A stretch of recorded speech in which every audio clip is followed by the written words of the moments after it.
નારાયણ સેવા ટ્રસ્ટ દ્વારા એકત્ર કરાયેલા કપડાં અને રમકડાનું વિતરણ કરાયું।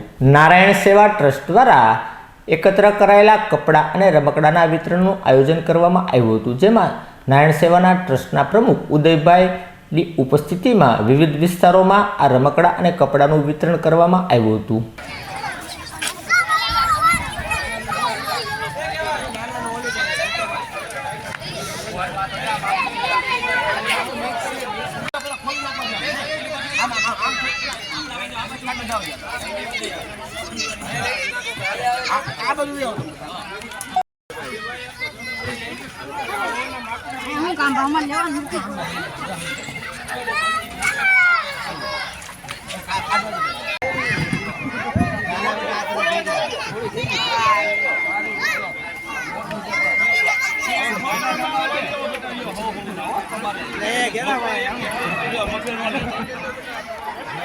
સેવા ટ્રસ્ટ ના ટીમ દ્વારા આજે ખેડૂતવાસ, ઉંબરવાડા, અકવાડા, રૂવા અને ભાવનગર જિલ્લાના આજુબાજુના ગામડાઓમાં આજે કપડાનું વિતરણ થઈ રહ્યું છે અને અત્યારે વિતરણ ચાલુ થઈ ગયું છે।